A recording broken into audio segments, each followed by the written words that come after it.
দোকানের সামনে, আপনার দোকানের সামনে, আপনার দোকানের সামনে। সুপ্রিয় দর্শক, আপনারা দেখছেন চাঁদপুর টিভির সঙ্গে রয়েছি আমি এই মুহূর্তে রামিজ। এই মুহূর্তে রয়েছি মুর্শিদাবাদের শামশেরগঞ্জের যে 133 নম্বর জাতীয় সড়ক চাঁদপুর। এই মুহূর্তে একেবারে ভয়ঙ্কর পথ দুর্ঘটনা, স্পট ডেথ। এই মুহূর্তে যে খবর আসছে, শামশেরগঞ্জে ভয়ঙ্কর পথ দুর্ঘটনায় মৃত্যু হলো এক মহিলা, ঝাড়খণ্ডের এক মহিলার মৃত্যু। এই মুহূর্তে বিগ ব্রেকিং, আপনারা দেখতে পাচ্ছেন মুর্শিদাবাদের শামশেরগঞ্জের আবারও ভয়াবহ পথ দুর্ঘটনায় মৃত্যু হলো এক মহিলার। শামশেরগঞ্জের যে চাঁদপুর বাজার রয়েছে, ধুলিয়ান পাকুর রোড, সেই ধুলিয়ান পাকুর রোডে ভয়ঙ্কর পথ দুর্ঘটনায় আহত এক মহিলা। রাস্তায় অতিরিক্ত যানজট এবং অতিরিক্ত দিনের বেলায় ভারী ভারী যানবাহনের কারণেই কিন্তু অ্যাক্সিডেন্টটা হয়েছে বলে জানা যাচ্ছে। ঝাড়খণ্ডের এক মহিলা রাস্তায় পড়ে মারা গিয়েছে। এই মুহূর্তে দেখাতে পারছি না, কারণ এমনভাবে পিছিয়ে দিয়েছে বড় গাড়িতে যে একেবারে রক্তাক্ত অবস্থা। একজন বৃদ্ধ মহিলা, যেটা বোঝা যাচ্ছে, তার চশমা রয়েছে এখানে, আর রক্ত অবস্থা রয়েছে, কিন্তু দেখানো যাচ্ছে না। একেবারে মর্মান্তিক পথ দুর্ঘটনা। এই মুহূর্তে শামশেরগঞ্জের যে চাঁদপুর বাজার রয়েছে, সেই চাঁদপুর বাজারেই একেবারে ভয়ঙ্কর পথ দুর্ঘটনা। বিগত কয়েকদিন আগে চাঁদপুর যে পেট্রোল পাম্প সংলগ্ন, সেখানেও একটা ভয়ঙ্কর দুর্ঘটনায় মারা গিয়েছে।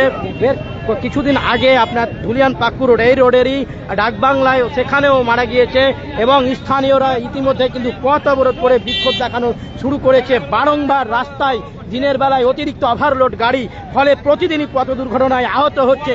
আপনারা দেখতে পাচ্ছেন কতটা একটা ছোট রাস্তার মধ্যে কত হাজার হাজার লরি চলছে দিনের বেলায়। সব জায়গাতে নো এন্ট্রি থাকলেও শামশেরগঞ্জের ধুলিয়ান পাকুর রোডে কোনো রকমের নো এন্ট্রি নেই, ফলে প্রতিদিনই যানজটে মৃত্যু হচ্ছে সাধারণ মানুষ, অ্যাক্সিডেন্ট হচ্ছে রাস্তাতে, পথ অবরোধ।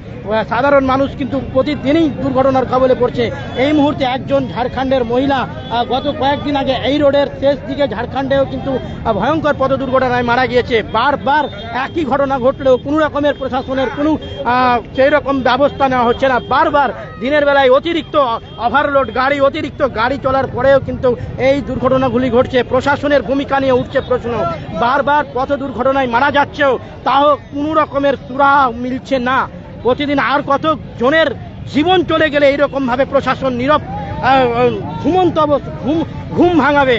বারবার পথ দুর্ঘটনায় আহত হচ্ছে, প্রাণ যাচ্ছে, নিহত হচ্ছে, কোনো রকমের পদক্ষেপ নেওয়া হচ্ছে না। বারবার ধুলিয়ান পাকুর রোডে দুর্ঘটনায় মারা যাচ্ছে। এই মুহূর্তে একেবারে ভয়ঙ্কর পথ দুর্ঘটনা। আবারও আপনাদেরকে জানিয়ে রাখি, আমাদের চাঁদপুর টিভির যে নিউজ চ্যানেলের পর্দায় আপনারা লাইভ দেখতে পাচ্ছেন, একেবারে রাস্তা কিন্তু যানজটে অবরুদ্ধ রয়েছে। এখন পুলিশ রয়েছে, পুলিশ এসছে ঘটনাস্থলে। স্থানীয় মানুষজন বিক্ষোভ দেখাতে শুরু করেছে। বারবার এখানে দুর্ঘটনা ঘটছে। আচ্ছা, কি বলছে স্থানীয় মানুষজন, আমরা কথা বলে নেব। আচ্ছা, কি বলতে চাচ্ছেন?